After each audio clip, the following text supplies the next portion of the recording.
தாவீது வனாந்தரத்தில் இருந்த பொழுது அவன் ஒரு நாளும் என்னைய ராஜாவாக்குங்க ஆண்டவரேன்னு ஜெபிக்கலை. ஒரு நாள் என்னைய பெரியவனா மாற்றுங்க ஆண்டவரேன்னு ஜெபிக்கலை. தேசத்தில் என்னை உயர்த்தி வைங்க ஆண்டவரேன்னு ஜெபிக்கலை. அதற்காக அவன் அங்கலாய்க்கலை. அவன் வனாந்தரத்தில் இருந்த இடத்துல தான் இருந்தான். அவனை அபிஷேகிப்பதற்கு ஆண்டவர் ஊழியனை அனுப்பினார். ஹல்லேலூயா. நீங்க இருக்கிற இடத்திற்கு அவர் உங்களை இருக்கிற ஸ்தானத்திலே ஆசீர்வதித்து உயர்த்துவதற்கு அவர் போதுமானவர்.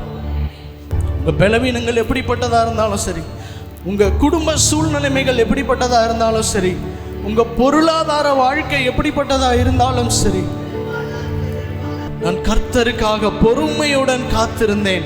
அவர் என்னிடமாய் சாய்ந்து என் கூப்பிடுதலை கேட்டார்.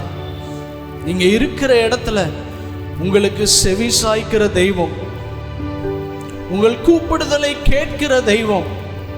நீங்க செய்ய வேண்டியதெல்லாம் அவரை நோக்கி அமைதலாய் காத்திருப்பது மட்டுமே. கண்மலையே அடைக்கலமே என் பலனே என்னை மீட்டவரே.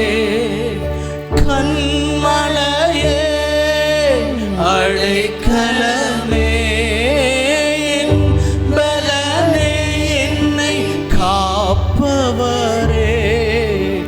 ஆசை நம்புறவங்க மாத்திரம் நல்லா சத்தத்தை உயர்த்தி கரங்களை உயர்த்தி என்ன ஆசை ஊர. எஸ், விசுவாசிக்கிறவங்க கரங்களை உயர்த்தி சொல்லுங்க, ஆசை ஊர. எஸ், எங்களை ஒரு நாளும் நீர் ஆசை ஊர